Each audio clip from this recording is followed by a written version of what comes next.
التحية والإكرام على النبي العربي الأمي المكي المدني القرشي الهاشمي الأبتهي المطلبي صاحب التاج والمعراج الرسول المسدد والنبي الممجد المحمود الأحمد المصطفى الأمجد أبي القاسم محمد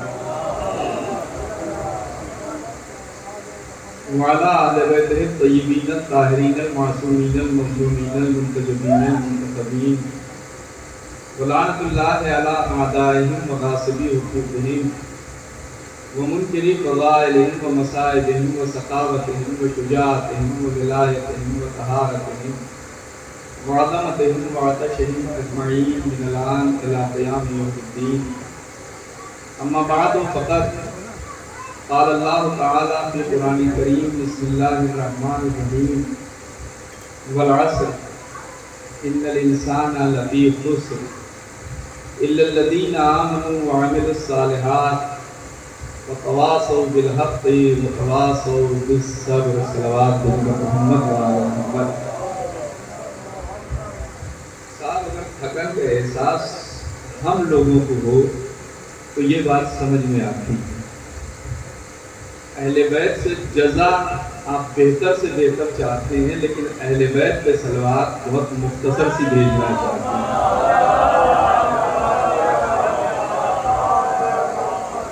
میرے وہ بزرگان جو دور بیٹھے ہوئے بیچ میں بہت فاصلہ ہے، خلیفہ بلا فصل کے ماننے والے ہیں، اور اس فاصلے کے ساتھ اگر ایک صلوات کے ساتھ تھوڑا تھوڑا سا آپ لوگ تشریف آگے لے آئیں تاکہ بعد میں آنے والوں کے لیے جگہ بھی رہے اور آپ سے ہمارا رابطہ بھی صحیح رہے. بھائی میں نے کسی ایسی زبان میں نہیں جس کا آغاز قسم کے ذریعے ہو رہا. اللہ قسم کھا کے اعلان کر رہا ہے کہ والعصر، عصر کی قسم، ان الانسان لفی خسر، بے شک انسان گھاٹے میں ہے، خسارے میں ہے، نقصان میں ہے. لیکن پھر ایک گروہ کو الگ کیا جا رہا ہے، الا الذین آمنوا، سوائے ان لوگوں کے، یعنی وہ لوگ خسارے میں نہیں ہیں جو لوگ ایمان لائے. تنہا ایمان انسان کو نقصان سے بچا دے گا. تو شاید جواب قدرت آئے کہ یہ دل میں پوشیدہ راز ہے، کیسے معلوم ہو کہ تم کون ہو؟ وَعَمِلُوا الصَّالِحَاتِ، اپنے ایمان کا اظہار اعمال صالحہ کے ذریعے کرو.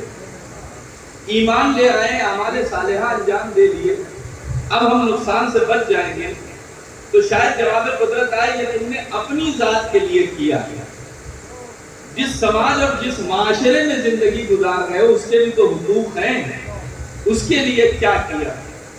وَتَوَاصَوْا بِالْحَقِّ وَتَوَاصَوْا بِالصَّبْرِ، لوگوں کو حق اور صبر کی تلقین کرتے ہیں، وصیت کرتے ہیں، نصیحت کرتے ہیں.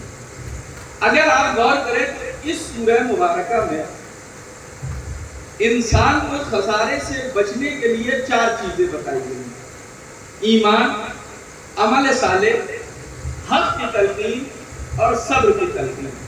جتنے احکام شریعت ہیں ان سب کا دار و مدار انہی 4 چیزوں پہ آ کے ہوتا ہے. ایمان ہے، عمل صالح ہے. اب عمل صالح میں سارے حقوق آ جاتے ہیں جتنے آپ سوچ سکتے ہیں، پڑوسی کے حقوق، والدین کے حقوق، رشتہ دار کے حقوق، سب آ جاتے ہیں.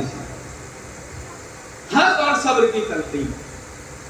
غور کریں تو ان 4 چیزوں میں 2 کا تعلق انسان کی اپنی ذات سے ہے اور 2 کا تعلق اس سماج سے ہے جس میں وہ زندگی گزار رہا ہے.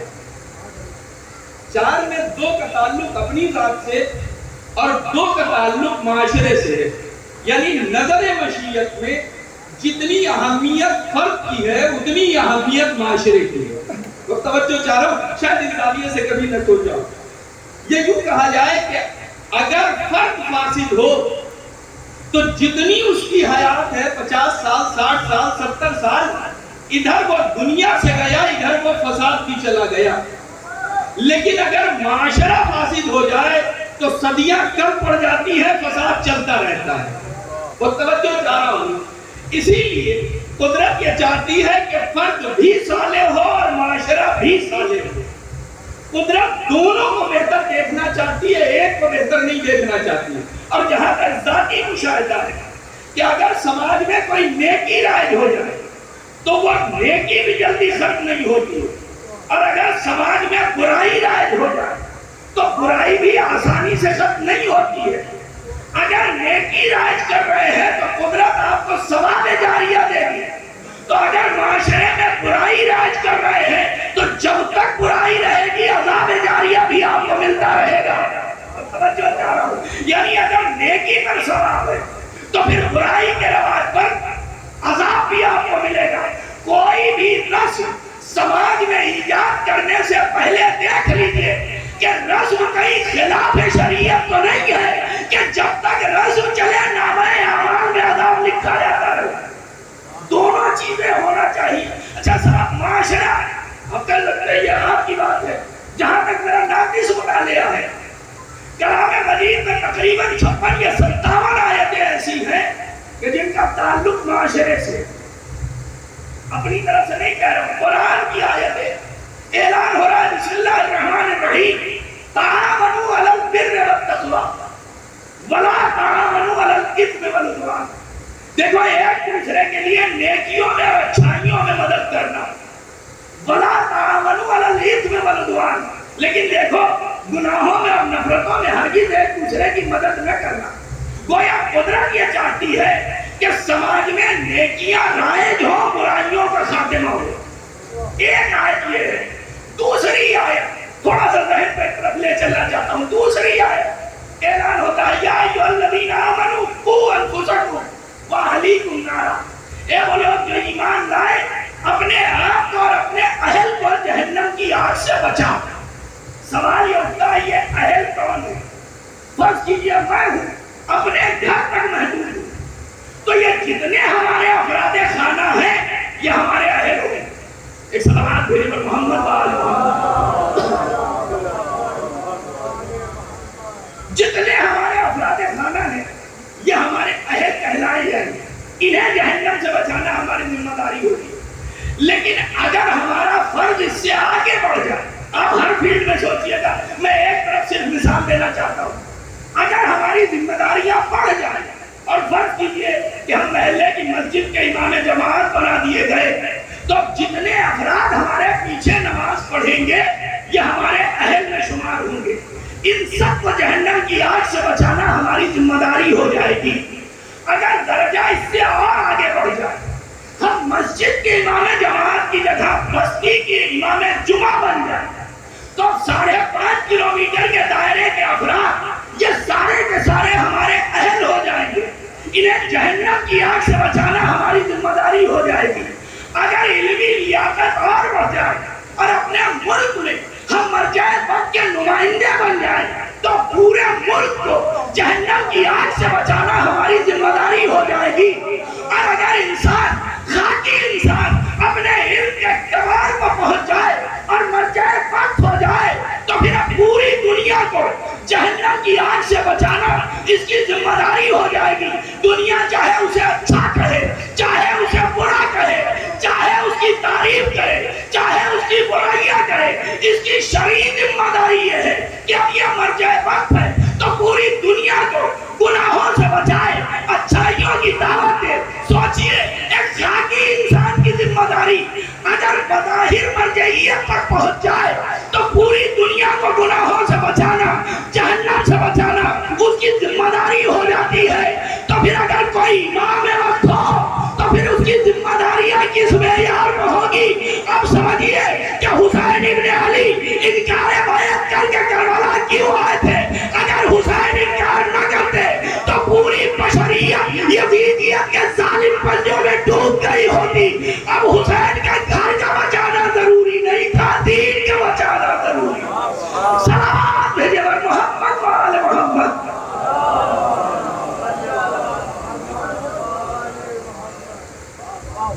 اگر انسان سماج کی ذمہ داری ہو، اور دوستو جو میں نے کہا کہ سماج میں اگر نیکی رائج ہو جائے تو پھر اسے آسانی سے ختم نہیں کیا جا سکتا، اور سماج میں برائی رائج ہو جائے تو وہ برائی بھی آسانی سے ختم نہیں ہوتی ہے۔ آپ نے بھی سفر کیا ہے، ہم نے بھی سفر کی ہے۔ سامنے کی کچھ مثالیں آپ کے سامنے رکھنا چاہتا ہوں۔ آج کے اس ترقی یافتہ دور میں بھی ہندوستان کے کچھ ایسے ریلوے اسٹیشن ہیں کہ جہاں تک آج بھی پانی نہیں پہنچا. کچھ اسٹیشن آندھرا میں ہے, کچھ اسٹیشن راجستھان میں ہے, ایک تو اسٹیشن مہاراشٹر میں بھی ہے. وہ اتنی خشکی کے علاقے میں ہے کہ وہاں کے اوپر پانی دستیاب نہیں ہوتا ہے. ہمارا بھی گزر ہوا, جیسے ہی ٹرین ان اسٹیشنوں میں سے ایک پہ رکی, کچھ لوگ بالٹیوں میں پانی لے کر مسافرین کو سیراب کرنے کے لیے آ گئے. ہم نے پوچھا بھائی یہ کیوں؟ کہ لگے صاحب یہاں کے اوپر ریت اتنی زیادہ ہے کہ یہاں پانی کا حصول مشکل ہے. تو ہم نے کہا پھر کیا حکومت نے آپ لوگوں کو معین کیا ہے؟ کہنے لگے نہیں صاحب, ہم نے اور ہمارے بزرگوں نے مسافرین کی اس پریشانیوں کو سمجھا, تو ہمارے بزرگوں نے یہ سلسلہ قائم کیا کہ بستی کے ہر آدمی کی مہینے میں ایک دن ڈیوٹی ہے کہ وہ اس معین دن آئے اور اس دن کا جو گروہ ہو, جتنی ٹرینیں یہاں سے گزرے ان کے مسافرین کو سیراب کرے. دیکھیے سخائی آپ کا شعار تھا, لیکن اگر غافل ہوئے تو اللہ نے دوسرے کو اس کے لیے چن لیا. میں نے ان سے پوچھا بھائی آپ کہتے کہ ذریعہ معاش کے اعتبار سے میں لیکچرر ہوں, انجر کالج میں میری جاب ہے, یہ میرا ذریعہ معاش نہیں ہے. ہم نے کہا اچھا یہ آپ نے کب سے شروع کیا؟ کہنے لگے صاحب ہم نے نہیں شروع کیا, ہم نے اپنے بزرگوں کو یہ کرتے ہوئے دیکھا تھا, اسی سیرت کو ہم انجام دے رہے ہیں. کوئی ایک نیکی رائج کر کے گیا تھا, اب جب تک یہ عمل ہوتا رہے گا, قرآن کہتا ہے فَمَن يَعْمَلْ مِثْقَالَ ذَرَّةٍ خَيْرًا يَرَهُ وَمَن يَعْمَلْ مِثْقَالَ ذَرَّةٍ شَرًّا يَرَهُ. ذرہ برابر نیکی کی ہے اس کا بھی بدلہ ملے گا, ذرہ برابر شر کیا ہے تو پھر اس کی بھی سزا ملے گی. بہت توجہ چاہو, نیکی کو ایک رائج کر کے گیا تھا, جب تک نیکی رہے گی ثواب جاریہ ہوتا رہے گا. برائیوں کی مثال دینے کی ضرورت ہی نہیں ہے.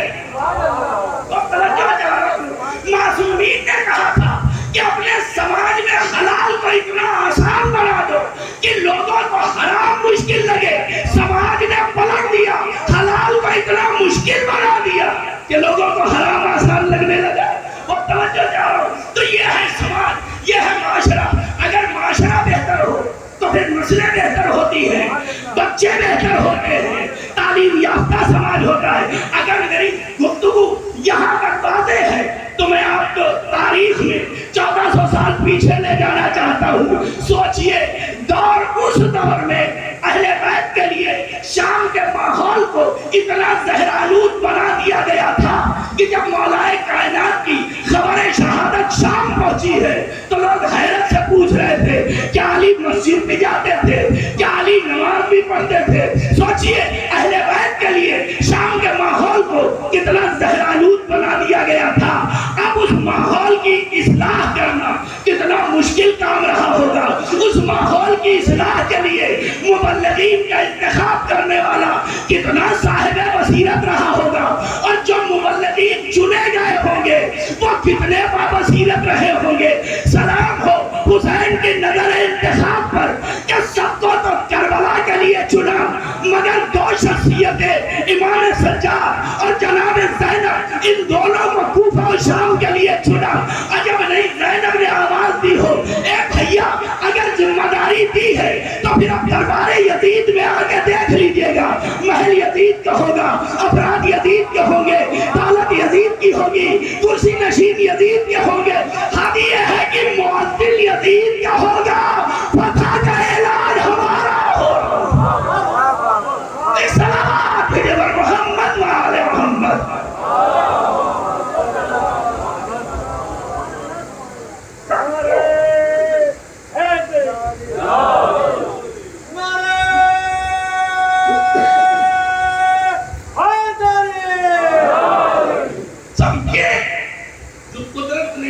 انسان کو بنایا. اچھا یہ انسان اگر انسان کمال پر پہنچے کبھی اس کی حدیں معین نہیں ہے. قرآن پڑھ کے آواز دیتا دنا فتدل قاب قوسین و ادنا. اب تو معبود کے درمیان دو کمان یا اس سے کم کا فاصلہ, کتنا کم, حد معین نہیں ہے. یعنی اگر کمال پہ پہنچے تب بھی حد معین نہیں ہے. لیکن یہی انسان اگر زوال میں جائے تب بھی اس کی حد معین نہیں ہے. قرآن پڑھ کے آواز دیتا اولئک کالانعام بل هم اضل. حیوان بلکہ اس سے بھی بدتر. کتنا بدتر؟ حد معین نہیں. انسان کو بنانے کے بعد قدرت نے اپنا قصیدہ پڑھا. فتبارک اللہ احسن الخالقین. کتنا اچھا اسے بنانے والا. جب اس نے بنایا، جہاں تک میرا ناقص مطالعہ ہے، قرآن کریم میں انسانی خلقت کے ہر مرحلے کو اللہ نے قرآن کی زینت بنایا. کسی دوسری مخلوق کے لیے آپ کو یہ سلسلہ نہ ملے گا کہ جہاں اللہ سلسلے وار بتا رہا ہو کہ تم خون کے ایک تھکا تھے، ہم نے اسے گوشت میں تبدیل کیا، پھر ہم نے اس کے اندر ہڈیوں کو خلق کیا، پھر ہم نے ہڈیوں کو کسا، اور پھر ہم نے تمہیں ایک اور مخلوق میں تبدیل کر دیا. خلقت کے ہر مرحلے کو اس نے قرآن کی زینت بنایا ہے. تو سوچئے انسان کتنی اہم مخلوق ہوگا اس کا. تصور کیجئے. اب یہ آپ نے کہیں دنیا میں دیکھا ہے کہ خالق اپنی کسی مخلوق سے شکوہ کر رہا ہے. یہ علامہ اقبال کا شکوہ اور جواب ہے. شکوہ نہیں ہے کہ تخیلات میں ہو رہا ہو. سب قرآن مجید میں غالباً سورہ انفطار کی 6 اور 7 آیت جہاں اللہ انسان سے شکوہ کر رہا ہے. یا ایھا الانسان ما غرک بربک الکریم. انسان تجھے تیرے کریم پروردگار سے کس چیز نے دور کر دیا. کیسا کریم پروردگار؟ الذی خلقک، جس نے تجھے خلق کیا، فسوا، تجھے سجایا سنوارا، فعدلک، تیرے اعضاء جوارے کو ایک دوسرے کے تابع کیا، فی ای صورت ما شاء رکبک، پھر جس صورت میں اس نے چاہا تجھے خلق کر دیا. شکوہ ہے نا. انسان تجھے تیرے کریم پروردگار سے کس چیز نے دور کر دیا. کیسا کریم پروردگار؟ الذی خلقک، جس نے تجھے خلق کیا. آپ بھی خالق ہیں، بہت سی چیزوں کو آپ خلق کرتے ہیں، لیکن جب آپ خلق کرتے ہیں تو آپ کو اسباب کی ضرورت ہوتی ہے، حالات کی ضرورت ہوتی ہے کہ حالات سازگار ہیں. فرض کیجیے آپ مصور ہیں، آرٹسٹ ہیں. اگر آپ کوئی تصویر بنانا چاہتے ہیں، خالق بننا چاہتے ہیں تصویر کے، تو آپ کو، اگر آپ کاغذ کو بنا رہے ہیں تو کاغذ والے رنگ چاہیے، کینوس کو بنا رہے ہیں تو کینوس والے رنگ چاہیے. دونوں کے برش الگ الگ ہیں، تقاضے کے اعتبار سے ویسا برش چاہیے. جب آپ تصویر بنا رہے ہیں تو روشنی چاہیے، حالات سازگار چاہیے. کچھ چیزوں سے اس تصویر کو بچانا پڑے گا. آپ فرض کیجئے پورٹریٹ میں ایک تصویر بنا رہے تھے، بالکل آخری مرحلوں میں تھے، میں گرم پانی ایک جگ میں لے کے پہنچا. میں نے کہا سرکار اس کی آزمائش ہو جائے، اس پر ڈال دیا جائے. تو کیا قیامت کرنے جا رہے ہیں، ابھی پانی پڑے گا، یہ ساری تصویر خراب ہو جائے گی. اس کا مطلب یہ ہے کہ آپ کی بنائی ایک تصویر ہے تو اسے کچھ چیزوں سے بچانا بھی ہے، اس کے لیے اسباب بھی چاہیے. مگر جب پروردگار بناتا ہے تو اسے اسباب نہیں چاہیے ہوتے ہیں. شکم مادر کی تاریکی میں بناتا ہے اور خون کے دریا میں جتنے غوطے دیتا ہے تصویر نکھرتی چلی جاتی ہے. خالق ہے. فرض کیجئے کہ کوئی مصور تھے، بڑی اچھی تصویریں بناتے تھے، اور ان کا کمال یہ تھا کہ جو تصویر بنائی بس ایک بار بنائی، کبھی تصویر کی تکرار نہیں کرتے. جب بھی تصویر بناتے تھے نیا خیال، نیا پیکر، نیا داریہ، نیا انداز. تو یہ ان کا کمال ہوا نا کہ اپنی زندگی میں 10-20 ہزار تصویریں انہوں نے بنائی اور کبھی ایک تصویر دوسری تصویر کی کاپی نہیں ہوئی، الگ ہوئی. تو یہ اس کا کمال ہوا نا. اب فرض کیجئے کوئی ایسا مصور ہے، اس کی بنائی ہوئی ایک پینٹنگ آپ کے گھر میں تھی، آپ کی دوستی تھی، آپ نے بلایا اور آپ کے بچے نے ان سے فرمائش کر دی کہ صاحب ایسی ایک اور تصویر بنا دیجئے، اور وہ پلٹ کے جواب دے کہ صاحب دوسری تو بنا سکتا ہوں مگر ایسی نہیں بنا سکتا، بہت توجہ چاہ رہا ہوں. تو الگ الگ تصویریں بنانا ان کا فن ہے. تو ایک جیسی دو نہ بنا پانا نقص ہو جائے گا. جہاں نقص ہو جائے، کمی آ جائے، وہ کامل نہیں ہو سکتا ہے. جب پروردگار نے اپنی صنعائی دکھائی تو پورا وجود چھوڑ دیجئے. انگوٹھے کی اتنی چھوٹی سی جگہ پر جناب آدم سے لے کے قیامت تک جتنے انسان ہیں، اتنی چھوٹی سی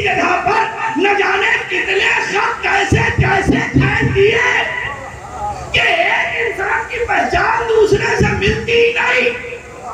تو یہ اس کا کمال ہوا نا کہ لاکھوں کروڑوں شب پھینک دیے. اب اگر کوئی بندہ جا کے کہے پروردگار ایک جیسے دو بنا دے اور قدرت کہے نہیں بنا سکتا تو کمی آ جائے گی, خدا نہ رہ جائے گا. آپ پیغمبر کی حدیث سمجھیے, پیغمبر فرماتے ہیں اولنا محمد واوسطنا محمد واخرنا محمد وکلنا محمد. الگ الگ دیکھنا ہے پوری دنیا دیکھ لو, ایک جیسے دیکھنا ہے تو 14 دیکھ لو. صلوات بھیجے محمد وعلى محمد. جب بات آ گئی ہے یہاں ایک چیز اور عرض کروں, یہ جو آپ کہتے ہیں برابر یہ حدیث سمجھے رہتے ہیں کہ پیغمبر نے فرمایا اولنا محمد واسطنا محمد وآخرنا محمد وکلنا محمد. ہمارا پہلا بھی محمد, اوسط بھی محمد, آخر بھی محمد, ہم سب کے سب محمد ہیں. تو اگر آپ اس 14 کی فہرست کو اٹھا کے دیکھیے تو اس 14 کی فہرست میں آپ کو 4 محمد ملیں گے تو 4 علی بھی ملیں گے ناموں کی تعداد کے اعتبار سے. پہلے محمد پیغمبر اکرم, دوسرے محمد امام محمد باقر علیہ السلام, تیسرے محمد امام محمد تقی علیہ السلام, اور چوتھا ہمارا آپ کا آخری امام. تو 4 محمد ہیں تو 4 علی بھی. پہلے علی مولا کائنات, دوسرے علی امام علی ابن الحسین زین العابدین علیہ السلام, تیسرے علی امام علی رضا علیہ السلام, اور چوتھے علی امام علی النقی علیہ السلام. تو ناموں کی تعداد کے اعتبار سے 4 محمد ہیں تو 4 علی بھی ہیں. یا رسول اللہ آپ نے ہر موقع پہ کہا ہمارا پہلا بھی محمد, اوسط بھی محمد, آخر بھی محمد, ہم سب کے سب محمد ہیں. یا رسول اللہ کسی ایک موقع پہ کہہ دیتے کہ ہمارا پہلا بھی علی, اوسط بھی علی, آخر بھی علی, ہم سب کے سب علی ہیں, تو شاید پیغمبر پلٹ کے جواب دے کہ جب پوری دنیا مل کے غدیر میں ایک علی کے فضائل نہ برداشت کر سکی تو پھر 14 علی کی فضیلتیں کہاں سے برداشت کر. سلامات بھیجے پر محمد وعلى محمد.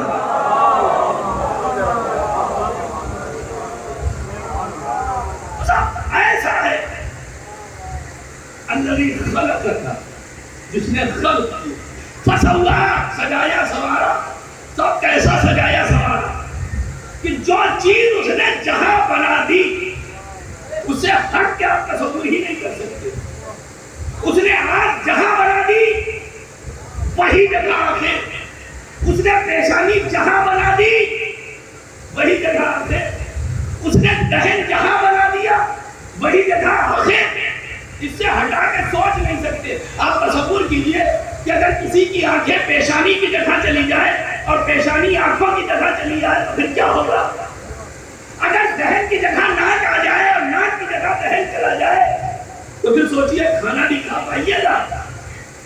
اچھا سب چھوڑیے, یہ جو اس نے آپ کی آنکھوں کے اوپر ایبرو بنائی ہے, اگر یہ نہ ہوتی تو گرمیوں کے موسم میں آنکھیں کھولنے کو ترس رہے ہوتے. اس نے کیسا کامل بنا دیا.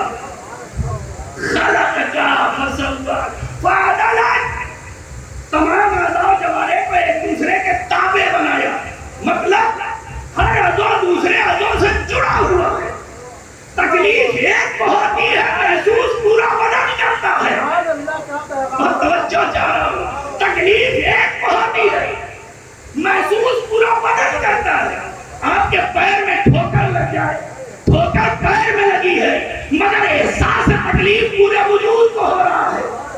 آپ کی انگلی میں سوئی چپ جائے تو سوزش انگلی میں ہے مگر اس سوزش کو محسوس پورا وجود کر رہا ہے. بہت توجہ چاہ رہا ہوں. اگر بدن میں کہیں تکلیف ہو اور کوئی عضو اسے محسوس نہ کرے تو دنیا کہتی ہے یا شل ہو گیا ہے یا ماضی ہو گیا ہے. تو توجہ چاہ رہا ہوں. تو پھر یہ پوری عزاداری حسین ہمارا وجود ہے اور ہر عزادار اس کا عضو ہے. اب اگر کسی عزادار کو تکلیف ہو دوسرے عزادار محسوس نہ کرے تو یہ ماضی ہو چکے ہیں یا شل ہو چکے ہیں. سلامات ہے جبر محمد وعلى محمد. انسان اگر اپنے آپ کو سمجھے اور جس نے اس انسان کو سمجھ لیا کہ ہم کون ہیں، اس کی زندگی کامیاب ہو گئی۔ مولا کائنات نے اسی لیے فرمایا تھا من عرف نفسہ فقد عرف ربہ، جس نے اپنے آپ کو پہچان لیا اس نے اپنے رب کو پہچان لیا۔ اور جب خود شناسی ہوتی ہے تو خود شناسی خدا شناسی کا ذریعہ بنتی ہے۔ اور جب انسان رب کو پہچان لیتا ہے تو پھر اس کا عالم یہ ہوتا ہے کہ اب میں کچھ نہیں، جو کچھ ہے وہ میرا رب۔ اس آئینے میں آئیے، اب حسین ابن علی کی مدینے سے ہجرت پر اس آئینے میں دیکھیے، حسین سے بہتر کون رب شناس ہو؟ سوال یہ اٹھتا ہے کہ یہ امام مدینہ کیوں چھوڑ رہے ہیں، کربلا کیوں جا رہے ہیں؟ بڑی معذرت کے ساتھ دوبارہ بلائیے نہ بلائیے اس سے فرق نہیں، مگر کہوں گا وہی جو حق ہے۔ یہ حسین ابن علی مدینہ چھوڑ کے کربلا کیوں جا رہے ہیں؟ ہمارے صرف مجلسیں کرنے کے لیے، صرف تبرک بانٹنے کے لیے، صرف جلوس نکالنے کے لیے، صرف شبداریاں کرنے کے لیے؟ لیکن ممکن نہیں ہے، یہ مقصد حسین کا ایک حصہ ہے مگر مقصد حسین نہیں ہے۔ حسین کیوں مدینہ چھوڑ کے جا رہے ہیں؟ کون بتائے گا کہ حسین کیوں جا رہے ہیں؟ ہم جیسا جاہل جسے اپنی زندگی کا مقصد نہیں پتا وہ حسین کا مقصد بتائے گا؟ کون بتائے گا؟ صاحب مقصد بتائے گا نا کہ وہ کیوں جا رہے ہیں۔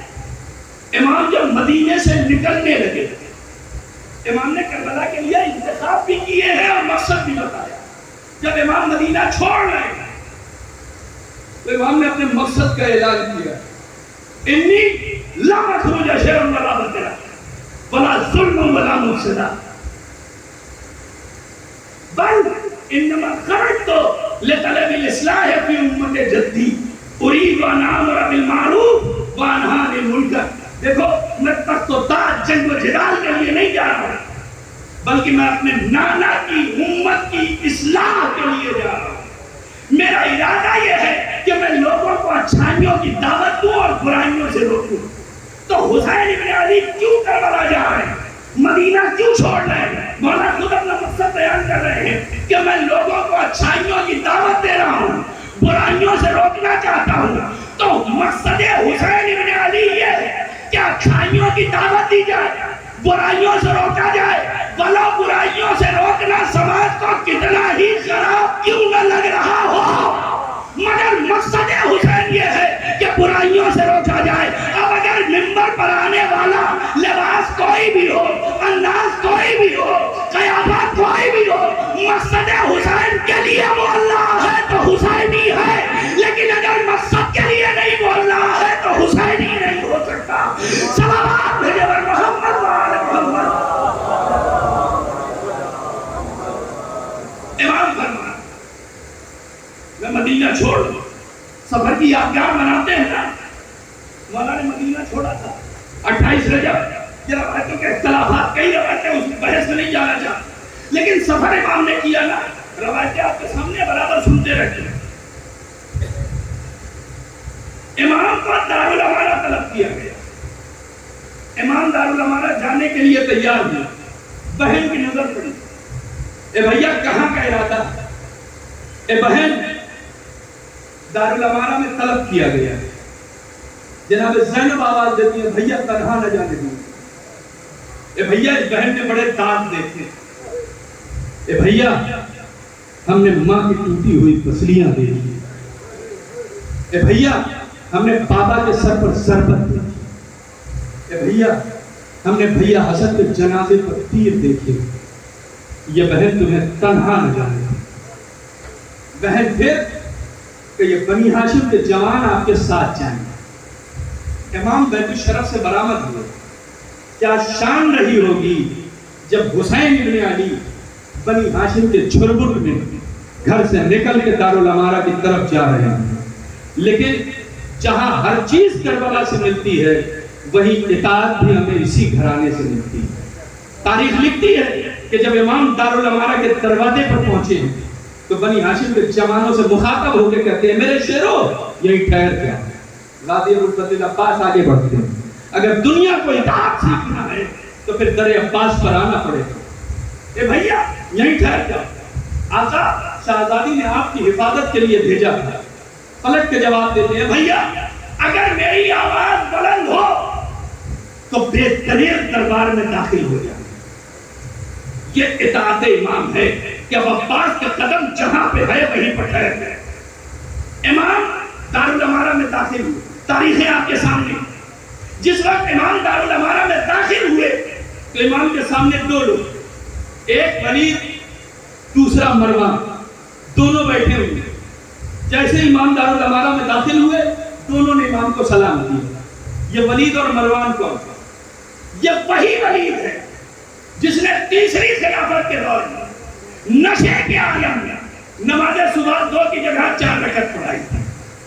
اور یہ وہی مروان ہے جب مسلمانوں نے پہنچ کے خلیفہ کے گھر پر احتجاج کیا ہے تو اسی مروان نے اسی ولید کو معذور کیا. تیسرے خلیفہ دنیا سے گئے, وقت بدلا. جو کل تک حکومت کرتا تھا جسے معذور کیا تھا آج وہ اس کی مصاحبت میں بیٹھا ہوا. بہت توجہ چاہ رہا, ایک دوسرے کے لیے دونوں مخلص نہیں ہیں, لیکن تاریخ کہتی ہے جب امام داخل ہوئے دونوں ساتھ میں بیٹھے تھے. جیسے امام داخل ہوئے دونوں نے سلام کیا, امام نے جواب سلام دیا. جب امام جواب سلام دے چکے تو ادھر سے امام کی خیریت پوچھی گئی. اب جو امام نے جملہ کہا, خدا کی قسم تاریخی جملہ ہے, جب امام سے خیریت دریافت کی گئی ہے تو امام نے جواب دیا الحمدللہ الذی اصلح بینکما. تمام تعریفیں اس پروردگار کی جس نے تم دونوں میں صلح کروا دی. بہت توجہ چاہ رہا ہوں. حسین نے جواب دیا تمام تعریفیں اس پروردگار کی جس نے تم دونوں میں صلح کروا دی. امام جانتے ہیں کہ امام کے دوست نہیں ہے, امام کے دشمن ہے, مگر حسین نے مزاج امامت بتا دیا کہ جب حسین اپنے دشمنوں میں اختلاف دیکھنا گوارا نہیں کرتا تو پھر چاہنے والوں میں اختلاف کہاں سے برداشت کرے گا. صلوات بھیجے بر محمد و آل محمد. جواب ہے الحمدللہ الذی اصلح بینکما. تمام تعریفیں اس پروردگار جس نے تم دونوں میں صلح کر رہا ہے. امام پہنچے, تشریف فرما. امام کے سامنے حاکم شام کا خط رکھ دیا. امام نے حاکم شام کا خط دیکھا, کل میں استرجاع زبان پر جاری ہوں. اب امام سے مطالبہ ہے. جب مطالبہ بیعت ہوا تو امام پلٹ کے جواب دیتے ہیں یہ بیعت کے مسائل رات کی تاریکی میں حل نہیں ہوتے. ولید کہتا ہے کہ کل دن میں سب کو مسجد میں بلانا, ہم بھی وہاں آئیں گے, وہاں گفتگو ہوگی. روایتیں لکھتی ہیں کہ ولید خاموش رہا. امام چلنے کے لیے آمادہ ہوئے. جو مروان ابھی تک چپ بیٹھا ہوا تھا یہ ولید سے پلٹ کے کہتا ہے کہ اگر آج حسین تیرے ہاتھ سے نکل گئے تو پھر دوبارہ تیرے ہاتھ آنے والے نہیں. میں نے کہا نا دونوں کے دل ایک دوسرے کے لیے صاف نہیں تھے.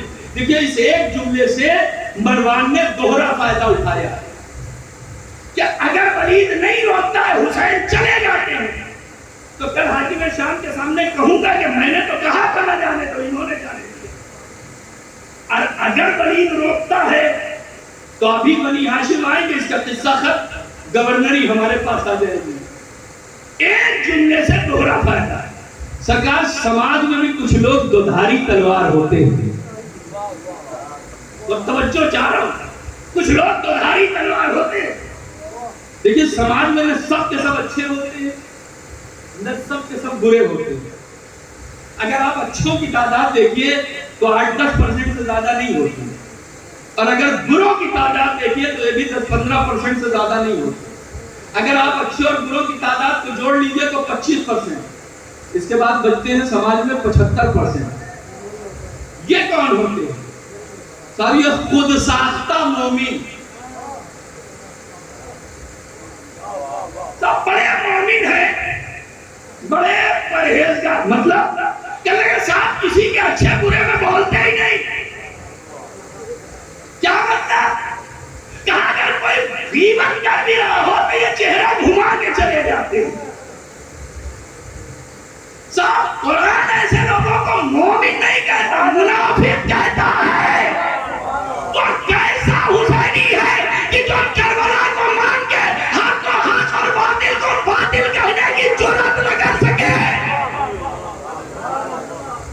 جس کے اندر یہ طاقت نہ ہو وہ حسینی نہیں ہو سکتا.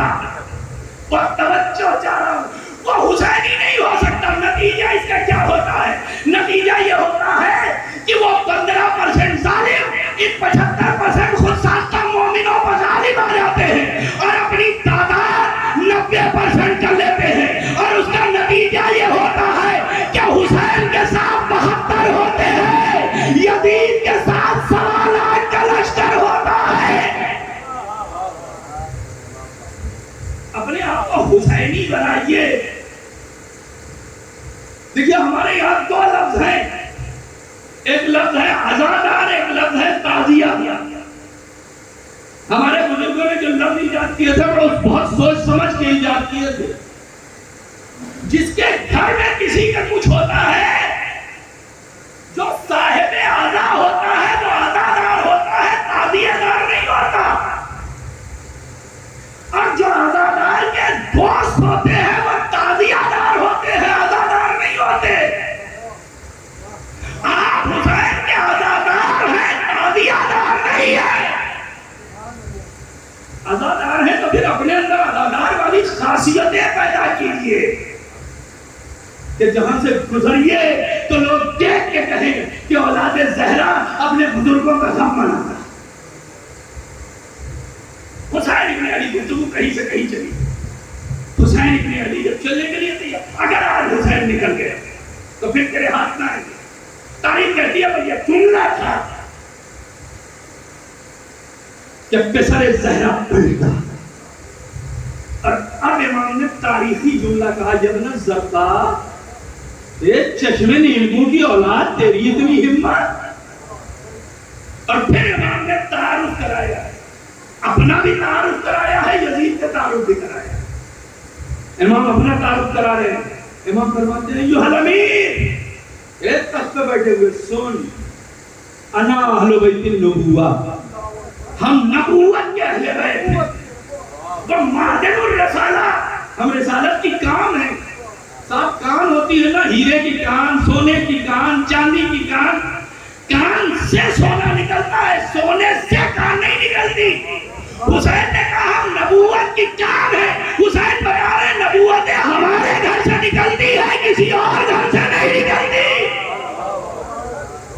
انا اہل بیت النبوہ وہ معدن الرسالہ, یہ وہی دونوں جملے ہیں جن سے قدرت نے حدیث قصہ میں تعارف کرایا ہے. ہم اہل بیت النبوہ وہ معدن الرسالہ, یہ نبوت کے اہل بیت ہیں. امام فرماتے ہیں انا اہل بیت النبوہ وہ معدن الرسالہ, ہم نبوت کے اہل بیت ہیں, رسالت کے خزانے. پھر یزید نے مذاق کیا اڑایا تھا, نہ کوئی وحی آئی, نہ کوئی ملک نازل ہوا. امام فرماتے ہیں وہ معدن الرسالہ وہ مختلف الملائکہ, ہمارے گھر میں فرشتوں کا آنا جانا. امام نے بتایا جس کے گھر میں نجس جانور رہتے ہوں وہ کیا جانے گا فرشتے کیا ہوتے ہیں. اس کے بعد امام فرماتے ہیں بلا فتح اللہ ہو و بلا یختیم, یہ کائنات ہماری وجہ سے بنی اور ہم پر ہی ختم ہو جائے گی. حسین نے 1400 سال پہلے کہا تھا کہ یہ کائنات ہم پر ختم ہوگی. آج تک کائنات کا باقی رہنا اس بات کی دلیل ہے کہ کوئی حسین پردہ غیب میں ہے جس کی وجہ سے نظام کائنات باقی ہے. ایک صلوات بھیجے پر محمد وآل محمد. امام نے ایک اور صلوات بھیجے پر محمد وآل محمد. امام نے 4 جملوں سے اپنا تعارف کرا. ہم نبوت کے اہل بیت ہیں, رسالت کے خزانے, فرشتوں کا آنا جانا ہمارے گھر میں تھا, یہ کائنات ہمارے صدقے میں بنی. اگر حسین غلط کہہ رہے ہوتے تو گورنر کو کہنا چاہیے تھا حسین آپ غلط کہہ رہے ہیں. لیکن دونوں کا چپ رہنا اس بات کی دلیل ہے کہ انہیں بھی اقرار ہے جو حسین کہہ رہے ہیں یہی حق ہے. امام چپ ہو جاتے, کلام پورا تھا, لیکن امام کا تعارف تو ہو گیا تھا, ابھی یزید کا تعارف باقی تھا. امام فرماتے ہیں محمد یزید, سن یزید کون ہے؟ رجل فاسق, یزید مرد فاسق ہے, شارب الخمر, یزید شراب خوار ہے. حسین نے قیامت تک کے لیے ایک خط طے کیا کہ شرابی یزیدی ہوتے ہیں, حسینی نہیں ہوتے. شارب الخمر النفس المحترمہ، یزید محترم نفسوں کا قاتل ہے، لاعب الفحشاء، فواحشات سے کھیلنے والا ہے۔ اب اس کے بعد امام نے وہ تاریخی جملہ کہا ہے جسے آپ سنتے ہیں، امام فرماتے ہیں مثلی لا یبایع لمثلا، مجھ جیسا اس جیسے کی بیعت نہیں کر سکتا۔ 1400 سال پہلے حسین نے فیصلہ کیا تھا کہ حسینی مزاج کبھی یزیدی مزاج کی بیعت نہیں کر سکتا۔ آج دنیا کے نقشے پر 57 اسلامی ممالک ہیں، مگر 3 ہی اولاد زہرا ہے جو دنیا کو پیغام دے رہے ہیں، نہ کل جد نے بیعت کی تھی نہ آج ہم بیعت کریں گے۔ صلوات بھیجے بر محمد و آل محمد۔ مل جل کے صلوات بھیجے بر محمد و آل محمد۔ یہ وہ انسان ہیں جنہوں نے اپنے آپ کو پہچانا۔ سوال یہ ہوتا ہے کہ یہ جو حسین اور یزید بڑے ان کرداروں پر پردے ڈالے گئے، کہا گیا صاحب کربلا تو شہزادوں کی جنگ تھی، اگر یزید جیسے شہزادے ہوتے ہیں تو دنیا کا ہر شہزادہ مشکوک ہو جائے گا۔ تو شہزادوں کی جنگ تھی، شہزادوں کی نہیں تھی، 2 فکروں کی جنگ تھی۔ اور توجہ چاہیے، شاید اس زاویے سے آپ نے نہ سوچا ہو، کربلا 2 شہزادوں کی نہیں 2 فکروں کی جنگ تھی۔ زیارت عاشورہ پڑھتے ہیں نا، وہ جب آخر میں پہنچتے ہیں 4-5 لائنیں بچی ہوتی، کیا پڑھتے ہیں؟ اللہم لعن اول الظالمین ظلم حق محمد و آل محمد ثم لعن الثانی والثالث والرابع اللہم لعن یزید خامسہ۔ پروردگار پہلے ظالم پر لعن کر جس نے محمد و آل محمد کے حق کو لوٹا، پھر دوسرے پر، تیسرے پر، چوتھے پر، اور پروردگار 5ویں ظالم پر لعن کر جو یزید ہے۔ اس کا مطلب یہ ہے کہ یزید اپنے مقصد کا پہلا نہیں ہے، 5واں ہے۔ زیارت عاشورہ کی تفسیر لکھنے والوں نے لکھا کہ چوتھا ظالم اس کے بعد تھا، اب اس سے پہلے کہ کون ہے آپ جانے، تاریخ جانے، مگر کوئی ہے جس سلسلے کا یزید 5واں ہے تو حسین بھی اپنے مقصد کا پہلا نہیں ہے، پنجتن کا 5واں ہے۔ کربلا کے میدان میں باطل کا 5واں حق کے 5ویں کے مقابلے میں آیا تھا۔ عجب نے حسین نے کہا ہو کہ جانا کے وقت میں تو چھپ گیا تھا، نقاب اسلام چہرے پہ ڈال لی، بابا کے زمانے میں نقاب اسلام چہرے پہ رہی، فتح لے لیا، خلافت لے لی، مگر اب تجھے ایسی جگہ گرفتار کروں گا کہ کائنات نام یزید رکھنے سے بھی گھبرانے لگے۔ کربلا میں جب حسین نے یزید کی کلائی کو پکڑا تو پھر اب خواجہ معین الدین چشتی کہتے ہیں شاہ حسین بادشاہ حسین دین حسین دین پراس حسین۔ ایک صلوات بھیجے بر محمد و آل محمد۔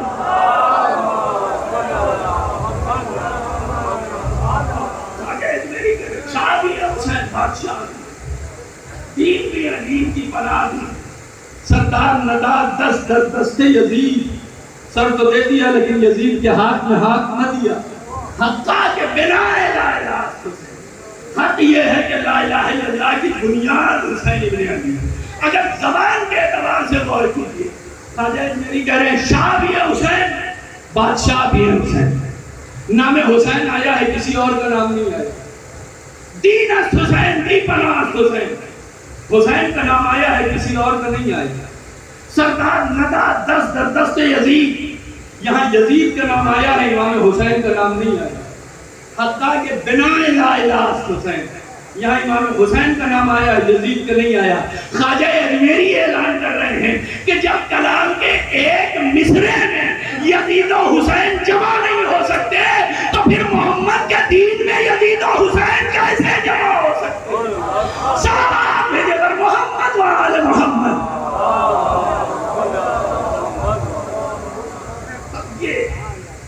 جب معرفت اس منزل کو پہنچتی اور انسان اس کمال پر پہنچتا ہے تو پھر سورہ فجر کی آخری آیتیں پڑھ کے آواز دیتے ہیں یا ایتھا النفس المطمئنہ، اے نفس مطمئن ارجعی الی ربک راضیۃ مرضیہ، پلٹ اپنے رب کی طرف اس حالت میں کہ وہ تجھ سے راضی اور تو اس سے راضی۔